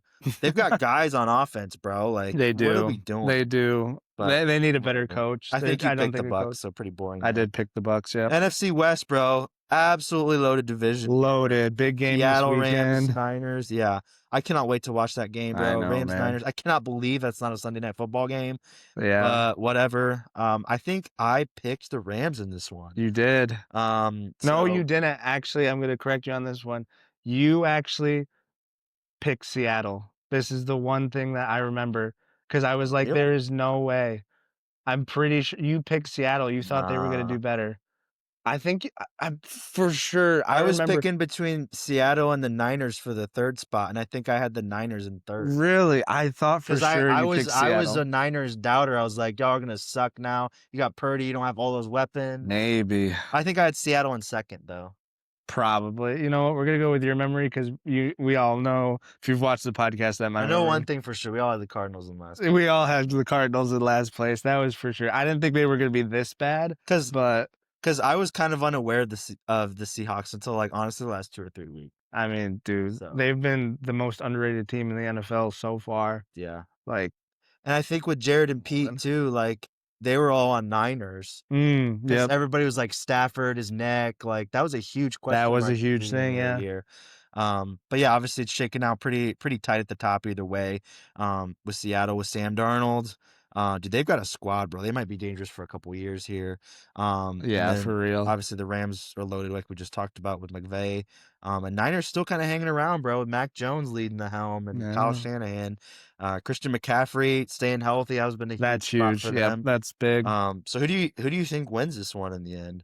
I'm gonna go with the coach that I picked to win Coach of the Year. I'm gonna go with McVay and the Rams. I think they win this week. And really, they take over the division, and from there they don't look back. But I mean, you can make a case that this is like out of the entire NFL, definitely out of the NFC. It's 1 and 2 playing this weekend. It's gonna be a great game. Yeah. I mean, their defenses are great. Their offenses are great. I mean, McVay's more of an offensive guy. Is it McDonald? I don't even know the coach's name for Seattle. McDonald. Yeah, McDonald, defensive guy, has him. Some people are putting him in the same category as the Legion of Boom this season. So yeah, that's what I've been hearing. Huge praise, but I think the Rams win this weekend and they don't look back. Yeah. That's my prediction. Yeah, it's gonna be a tight game. I can't wait for that Seahawks Rams game. We'll see.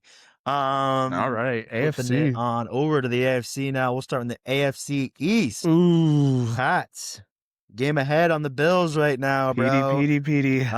Dolphins third, Jets last.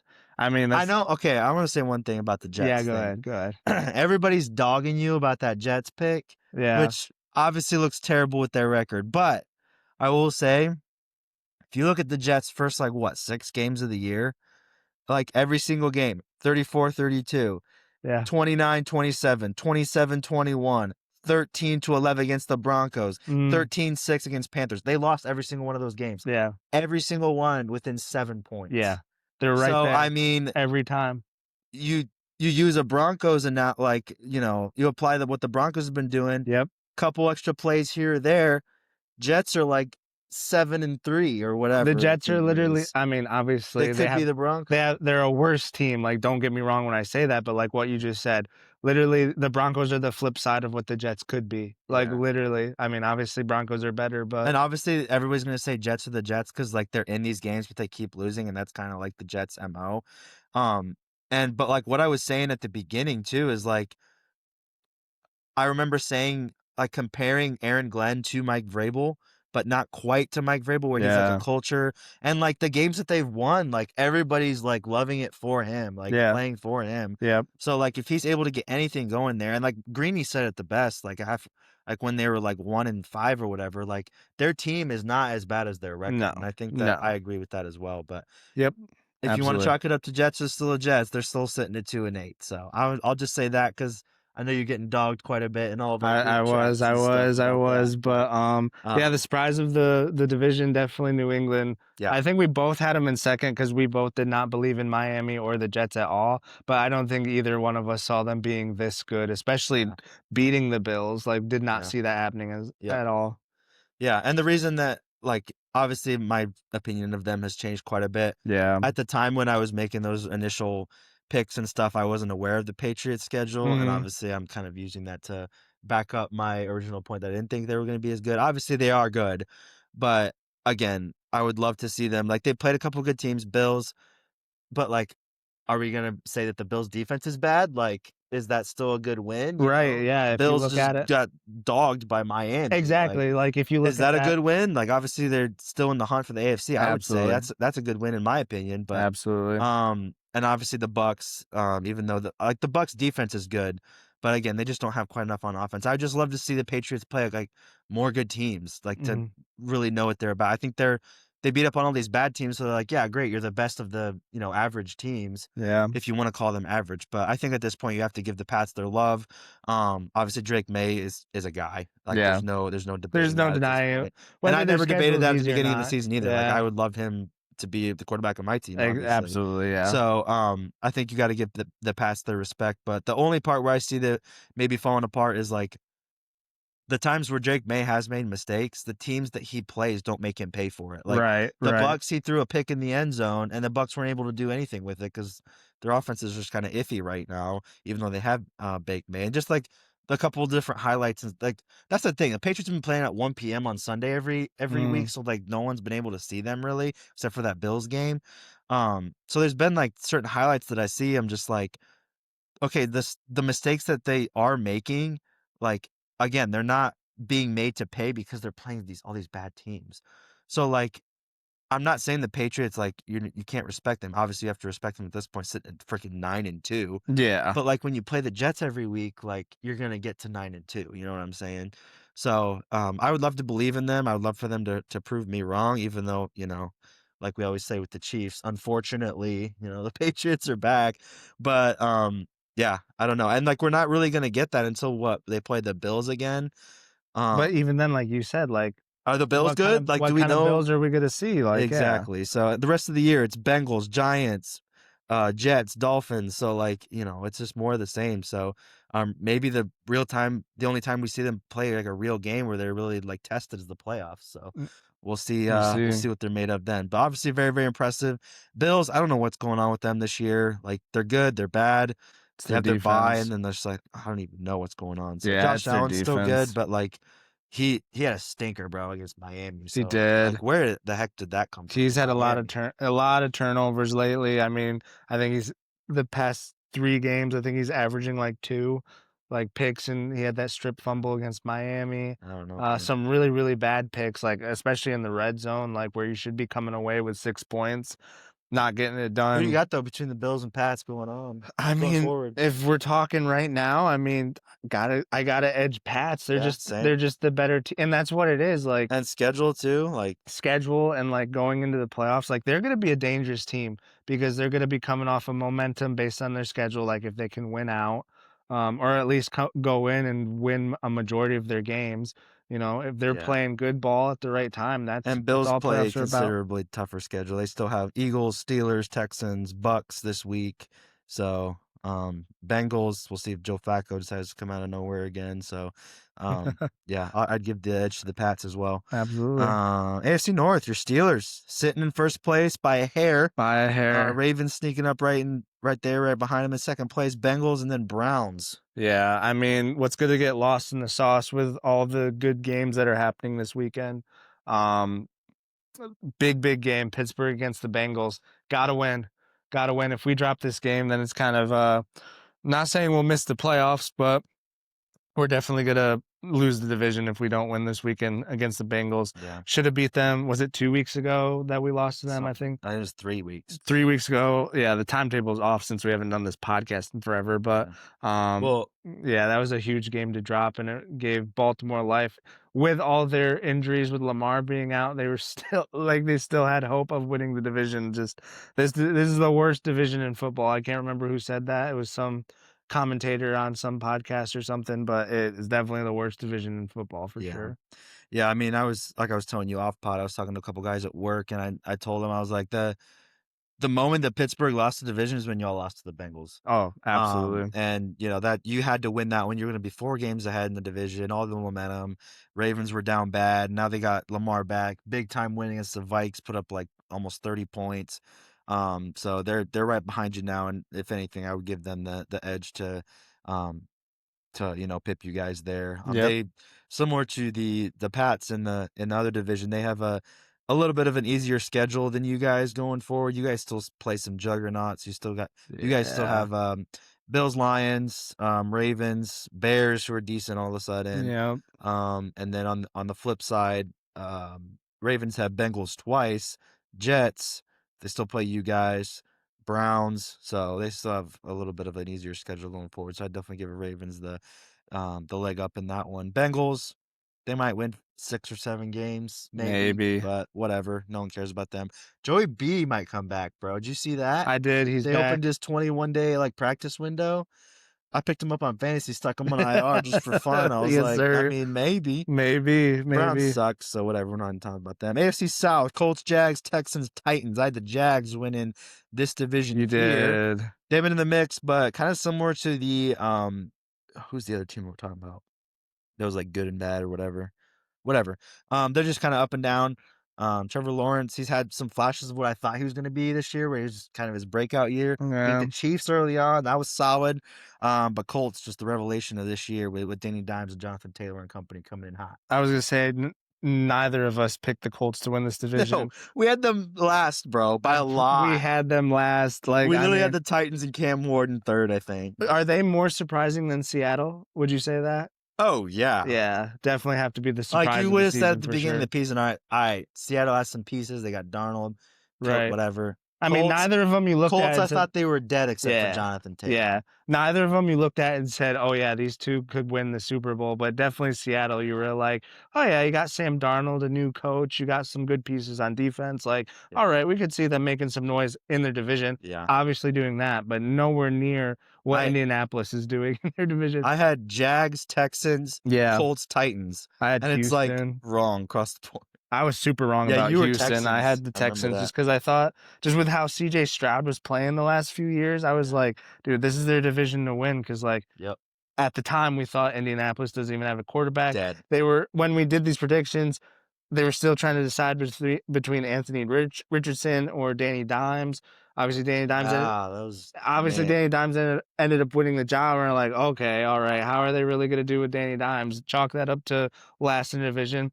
Danny Dimes is on an MVP pace. Like, dude, it's just absolutely. And now C.J. Stroud is out for extended period of time. Yeah, he got clocked the other day. Absolutely clocked. Yeah. Cheap hit, too. We don't have to dive into that. A little bit of cheap hit. Jags blew another big lead over the weekend to huge lead. Huge lead. So I don't even know what's going on with that. Anyways. Whatever.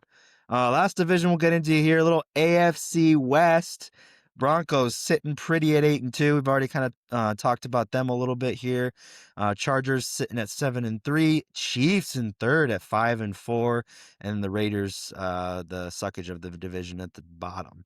This is a little bit of a frisky division because I know both of us were like, if LA or Denver could put it together, they could beat the Chiefs. But you and I have both been burned, and we're not ready to bet against the Chiefs yet.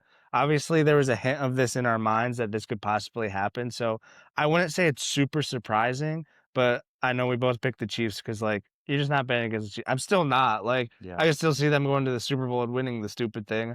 I've seen crazier things, but obviously, all they gotta do is get in, bro. All they got to do is get into the playoffs, and it's scary. And the crazy thing is, if playoffs ended today, they would not. They would not be in it. Absolutely, gotta get it together for big time game this week against Denver. Really it has just tons and tons of implications for sure. So, yeah, like I said, we both picked Kansas City. Obviously, that's not happening. But do you think Denver staves them off?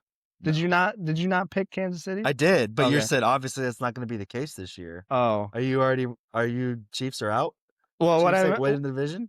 I mean, they're in third, and if they lose this weekend, yes, they're not going to. I would agree with that probably. So this is a huge game. Huge. My thing is, they've only played 2 division games so far, and they've won against the Raiders, lost against the Chargers. So they still play the Broncos twice, Chargers, and then Raiders again. Yeah. Like, are you telling me that they're not going to go 4-0 right there? I mean, like, let's not even, like, the Cowboys, let's be honest, they're probably beating us on Thanksgiving. Colts, I could see them beating the Colts. Texans, they're down bad now without Stroud. Titans, come on, bro. Yeah, they're bad. Like, Chiefs are the Chiefs, bro. I'm telling you. I know that, like, friggin' man, yeah, I'm not betting like against all the them. analysts say too. Like every time people bet against the Chiefs, they just prove they almost want you to. It like fuels them, right? So like if they lose this week, yeah, I mean, that's basically done and dusted. You got Broncos at gonna be at 9-2, and they're at 5-5. That's not happening from there. But like with so many division games to go, and like the other teams that they have on their schedule. Like Denver's gonna lose a game or two. Like their luck's gonna run out eventually. Yeah. They're not a Super Bowl DNA like the Chiefs were the Chiefs last year, but like Broncos ain't doing that all season. Chargers, whatever. They're just kind of like week to week. We'll see if they're playing good, they're not. Yeah. And like they're only like a game or two behind them. So like I'm literally not counting out the Chiefs until it's mathematically impossible. I'm Right. just gonna throw that out there. And then if they make it to the playoffs, it's like not counting out the Chiefs until they lose the Exactly. Super Bowl. I'm Like, not picking against them until they freaking win. you just can't. You just can't. Like, It's oh my nuts. word. It's literally the Patriots. Like, death and taxes and the Chiefs finding a way to pull it off. that's a is big what they game do. though. Broncos Chiefs this week. Yeah, I'm excited for That'll this be lit. weekend for sure. That's gonna be good. But, Well, ran a little bit long with the NFL, but that's all right. We had a lot to catch up on. We're going to kind of jump around and do some of the other sports here, just kind of touching on some of the bigger games and stories that happened this week. But that's going to do it for the NFL portion of the podcast. Alrighty, mixing in a little college football with a little over the pond football here. Yes, sir. Yes, sir. So we'll get into week 10 of the college football season here. The only game we'll talk about that has already been played, Indiana and Penn State. Penn State kind of out of the national conversation now after firing their coach, losing several games in a row. But they gave Indiana all they could handle on this day. Gave them a scare. Yeah. Indiana, though, coming out on top with an insane drive from Fernando Mendoza, getting a lot of Heisman conversation, a lot of Heisman talk right now. But yeah, did you watch this game? Did you see how Indiana came back on that last drive? I didn't watch say about it? Anything this past week. Shocker. I was so busy with side work and podcasts, and every week I pull up and I'm like, "Yo, did you see what? Nah, man, I didn't watch any games this week. I run the Super podcast. Busy. I run the stream. And that's about it. I'm just here to make sure everything gets recorded. And half the time, like, what you do? It's like, I went to this market. I was like, what time was that? Like, 10 in the morning. I was like, oh, okay. So that's not even during sports time. I'm sorry. I'm just anyways, I'm just playing. I didn't watch this game, but I saw the play in the back of the end zone. Mendoza with that 2-minute drill, dude. Give him the Heisman already. He's gonna get the number 1 pick. The Jets are gonna pick him, draft him, sign him, and ruin his career before it even gets started. And he's gonna get shipped off to like Minnesota or something and have an MVP season. So that's just kind of how it's gonna work. Is he your pick right now for Heisman? I'd give it to him. I mean, Indiana's, other than Ohio State, like they're playing really well. But Jeremiah Smith for Ohio State. Jeremiah Smith's a dog. The newest wide receiver from Ohio State. I mean, yeah, exactly. But I mean, I think he has the best odds right now. I think Mendoza does, and then Ohio State's quarterback, and then from there, I don't even know who it is. So it's really there's up a couple to of defensive guys that begin some love, which you love to see. Jacob Rodriguez over at Tech. Marcel Reed's in there. I think he's from A&M, I want to say. Yeah. I would love to see Diego Pavia win it. I would too. He was getting a lot of love for that, and then now Vandy's. He's America's quarterback. Yeah, Vandy's kind of fallen down a little bit in the rankings a bit, but I still think that there's time for him to get them back. I mean, they're not out of the playoffs. They still have like a big time moment. Might be against like Tennessee at the end of the year or something like that. But I'd love Pavia to win it. But yeah, Mendoza looks like the odds on right now. Yeah, he does for sure. Moving on to some SEC football coming up this weekend. 2 really, really good matchups against 4 really, really good teams. Oklahoma versus Alabama. That should be a really, really good game. Material guy. My guy, man. Why you root for Material? You're an Oklahoma State guy. Do you guys suck so bad? Heck if I know. Literally, yeah. But no, like I did. No matter what team, like those kind of guys play for, like that's just my dude. Material, yeah. Saying all the right stuff. Plays really hard. Head down kind of guy. But yeah, speaking of Heisman, he was a Heisman favorite for a little bit there at the beginning of the season, and then he missed a couple games. Was his hand was like broken or something like that, right? Like his thumb, yeah. I think there's like ligament damage, got broken, something like that. Yeah. But yeah, he's going to be the key to them having any chance in this game. I think if he gets back to what he was prior to the thumb thing, I think they have a chance. But otherwise, I see Bama kind of starting to roll here with Ty Simpson. That's another guy who's getting Heisman conversation. Is Ty Simpson. He's a dog. He's a dog for sure. So I could see like if Bama win this game like pretty comfortably, like wagon's starting to roll for them. So I hate Alabama so much, but I mean, it might get going here for them boys. Yeah, Oklahoma really needs this game. I think I haven't looked at the most recent CFP playoff rankings, but I know in the first one, Oklahoma and the team that we'll talk about next, they were the first 2 teams on the outside looking in. So obviously, if they could beat Alabama, that would go a long ways to helping their helping their bid to get into the college football playoffs. The other team is Texas, who's playing Georgia this week. Huge game. Texas is actually starting to really come into their own. Arch Manning's playing a lot better than he was at the beginning of the season.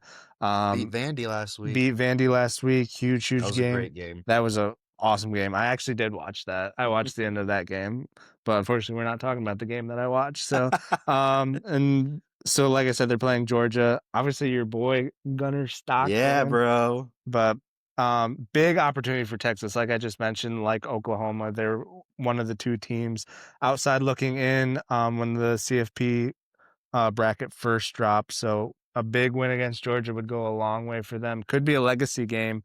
I think our boy Will Compton was saying that on Get Up the other day. Could be a huge game for Arch Manning. Yeah, definitely. Even though Texas has looked better these last few games, they've still kind of been scraping by, like barely beat Kentucky, barely beat Miss State. I think that was the game that went to overtime, I want to say, and then scraping by against Vandy, who is obviously a much better team than those other two. But obviously they're winning, so that's great. And Arch Manning is playing so much better than he was looking. So much better, yeah. Kind of what we were saying, like he just needs to, get into a flow and stuff. Like he never really had a chance to kind of work out his kinks and everything and just kind of get through it. But obviously he's playing a lot better. They cannot afford to lose another game here on out, Texas, if they want to make the playoff. Against a really, really tough Georgia team. Like Georgia's, bro, they're just like sneaky. They're like that quiet team is just stacking win after win. Just comfortably being in the top 5 every week. And they're not necessarily blowing people out, except for this last game that they played, where I think it was Mississippi State that they blew out of the water. Yeah. But other than that, they've just kind of been winning their games quietly and just kind of just, like I said, keeping the wagon rolling, kind of similar to what I was saying with Bama. And yeah, Gunnar Stockton, I think he deserves more Heisman praise than he's been getting, but he probably won't win it just because he doesn't have the stats and stuff. But right, I cannot wait to watch this game. Like, it's one of those games where you're just impartial. You just want to see a great game. So, Manning and Stockton, I would love to see a shootout here. Yeah, that's going to be a good game for sure. All right, hopping over the pond like we usually do. Champions League, like we said in the intro, obviously I didn't get to watch the games, but Sammy Boy did get to watch basically all of them. Really, really jealous about that. So, Yeah, what were your takeaways from some of the bigger games that happened that week? I really kept it focused on really 2 games, which are the 2 we're going to talk about here.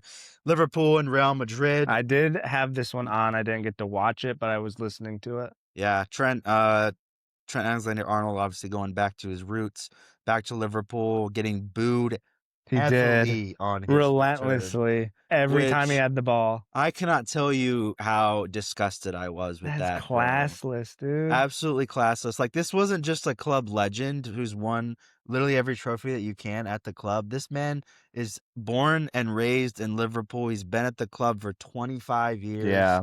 Like, and you're going to boo him for what? Because he wanted to go play for the best club in the entire world? Like, can't blame a guy for dreaming, right? Like, that's what I'm saying. Like, really, like if there's one team probably that he would go to, it was Real Madrid. So when they come calling, like you can't.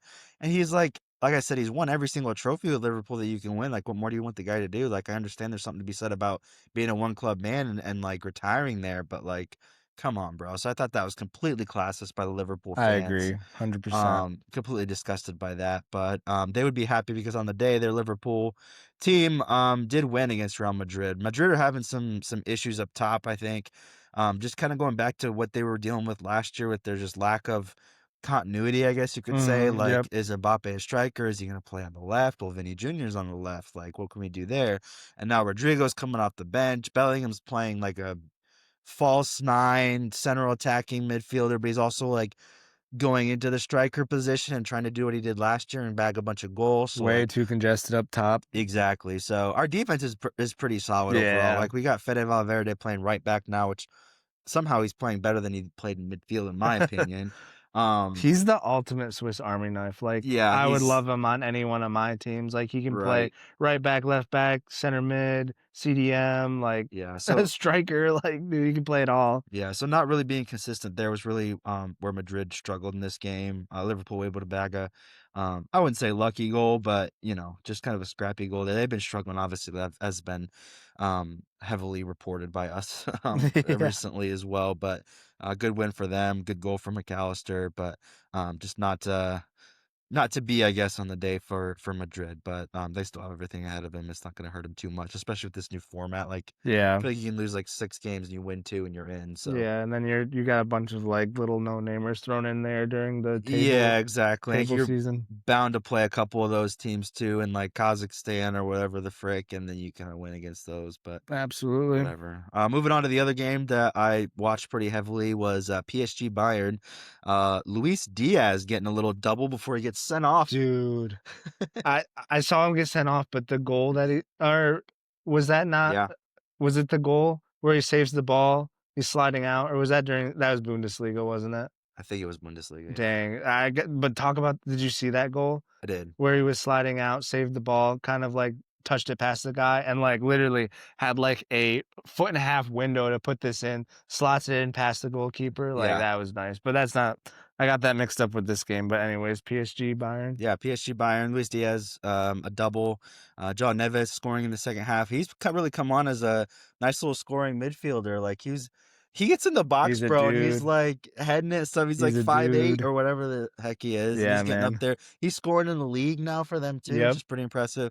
But biggest news coming out of here, besides Bayern winning against the champs, was Luis Diaz, when he got sent off, it was for a disgusting tackle on Achraf Hakimi. Did you see that? I did see it. It was a rough tackle. Bro, that was disgraceful in my opinion. Like Yeah. the way the guy goes in, like scissoring at his feet, like It was bad. mid shin. Yeah. What are you doing? Yeah, Luis Diaz has always been known as one of those players that no one really dislikes. Like obviously, kind of a humble dude, a little bit fiery. Like obviously, don't get that mistaken with his humility, but just kind of like out of character for him. Like it was definitely blatant. I don't know if he was. Like obviously, you're never really trying to, like, sometimes you're never really trying to hurt somebody, but just the way he went in, like Hakimi was always going to get hurt in that tackle. Like what And are we doing?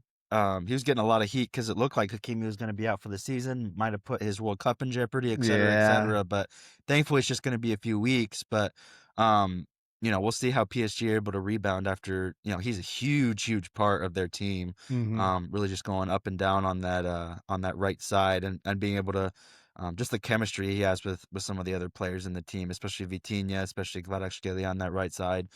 So we'll see how they're able to rebound. But if I were to guess, PSG will probably be fine.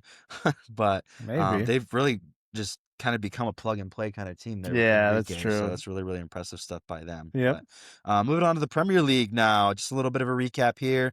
We won't dive too much into it, but my Arsenal Gunners still top of the league, Let's go. baby. They're gonna pull it off. Don't get my hopes up. I think they do. I think they do. Coming from a Chelsea, obviously not. When an I see our Arsenal lead fan. at 9 or 10 points, I may be able to entertain that discussion. You've been but burned I'm before. not You've getting been burned to- before. We're not even at Christmas yet, so still everything to play for. Got to get past Boxing Day. Still got freaking Man City 3-0 against Liverpool. So, if anything, we're rooting for Liverpool in that because Liverpool a little bit farther down the table, but Man City tightening the gap after we tie at Sunderland. Sunderland. But Sunderland's been playing better than I know, people but thought. that's what everybody's been saying. It's like, Granit Xhaka? But Sunderland, nah, bro. Xhaka? We should be beating them. But you're not, anyways. Continue. If we freaking go away from our stupid corners that we can't. That's the only way you score, bro. That's the only way you score. What I've been saying. But anyways, we'll see where we're at Christmas, and then we'll talk about maybe winning the league. But for now, we're looking very, very good. Just keep it going, boys. Keep it going. But Man City, impressive 3-0 win against Liverpool. Liverpool's still on a huge skid in the league. They were able to right the ship a little bit in the game before. I forget who that was against, but I think it was Aston Villa. Yeah. Something like that. I think so. Oh yeah, because Emiliano Martinez gave the ball right to their right winger and he just scored. But yeah, obviously Liverpool struggling quite a bit more in the league, and a lot of people are talking about Slot being a fraud after all these transfers. Maybe inheriting Klopp's team, winning the league, and now he gets his own players in there. He sucks. What do you gotta say? I mean, it's kind of looking like that. I mean, maybe he's a better coach than he is like a general manager or whatever they call it. Sporting director is what they say over the pond. To be seen. To be seen. To be seen, I guess. Speaking of sporting directors, huge news. If you're a Mavs fan, you are very, very happy right now because Nico Harrison is effectively out as of when was this? Yesterday, 2 days ago? Yeah, sometime this week. Sometime this week, he was relieved of his duties as general manager of the Mavs. Obviously, he was known for his very contentious and I don't know, you could just say like I don't know, wild, idiotic, whatever verb or you want to put in there. Anything you want to put in there probably applies. But his trades that he made were absolutely ridiculous. Obviously, Atrocious, none more worse. That's not how you say it. None worse than the Luka Doncic trade for AD, who is obviously made of glass and is hurt currently, right now as we speak. Which is kind of crazy stat. Yeah. Before we get into this, though, if Cooper Flag plays every single game this week, Yeah. and AD stays out for this next week, Cooper Flag's gonna be playing more games as a Mav than AD. Oh man, Cooper Flag looks really good. He was kind of the saving grace for Nico Harrison. The fact that they were able to, because it was rigged. Some would say rigged. The lottery was rigged in their favor, and they were able to get the number 1 pick after giving up Luka. But that's neither here nor there. Nico Harrison is out of a job, and I don't think he's gonna get one because not as a GM. His track record really is not good, man. It's not good. I was looking at some of the trades who they gave up. They got rid of Grimes. Obviously Luka. They let go of Kyrie. Porzingis. No, Kyrie's still there. Sorry, Porzingis and Brunson. Like yeah. all these superstars. Exactly. That they just let walk. He just let walk for nothing most of the time. Yeah, Brunson, like his deal that the Mavs would not get him was 4 years, $55 million. Yeah. That's chump change to what he's worth now. That is chump change. And obviously, like, I mean, he's a superstar, man. He is literally the New York Knicks was such a big piece of the Celtics winning their title. When they won, So I think two players that they got rid of. Your boy, OKC, he's a role player, plays really good defense. Caruso? No. What's his name? Oh, Dort? No, he was the guy that came off the bench behind Lou Dort that people said would replace Lou Dort. Mavs let him go. Super scrappy, kind of smaller dude, defensive player. I can't think of his name right now, but he was Mavs let him walk as well. I don't remember us getting anybody from the Mavs.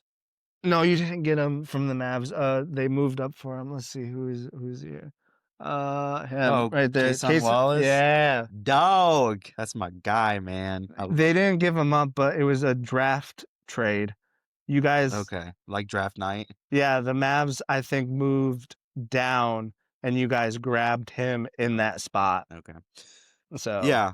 Now he's an NBA champion. So yeah. Thank you, Nico. Yeah. Nico, absolute idiot. Glad he's gone. I'm surprised that it's taken this long for them to fire him. I mean, I would have fired him the minute they walked in saying that he wants to trade Luka, but dude, who whatever. let that happen? There's there's so many conspiracies that I feel like aren't even conspiracies at this point. No, not where anymore. they pluck him out of Nike, never been a GM. You know, NBA ratings are down. Lakers are the cash cow. Lakers are going to suck after LeBron's gone. How do we get a generational superstar over to the Lakers to continue them to be good?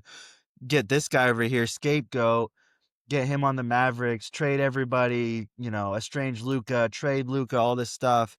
And then oh yeah, we'll give you the first pick. You know, obviously the fact that the thing that makes this so egregious is when he traded Luka, and the fact I feel like this is where the conspiracy is confirmed. He did not freaking ask any other team. No, he didn't shop him around. He went straight to the Lakers. Straight to the Lakers, saying, "Hey, we want AD. We think Luka's fat. We don't really believe in him, so we're going to trade for your injury-ridden 8 years older than Luka. Yeah, I don't quote superstar, damaged goods. Yeah, I don't care. We're going to trade for him. I don't care if Luka was 300 pounds at the time. The dude is dropping 40 plus a game. Yeah, he was averaging 40 plus last week a game.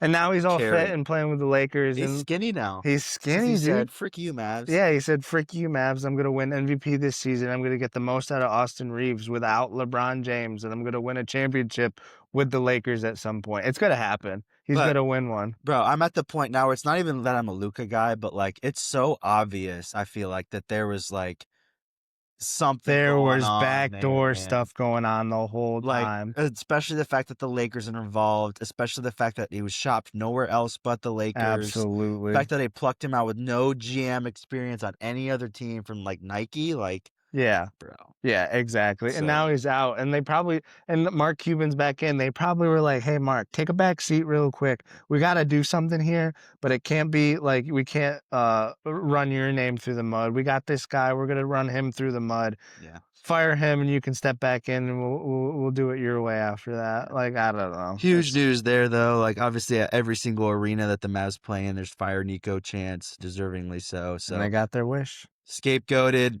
whatever, they're going to use him and discard him kind of thing. But last thing I'll touch on, too, is my Thunder just absolutely killing it so far. Who'd they lose to? I saw they had one loss. I don't know, dude. We're 12-1. We don't care about our losses right now.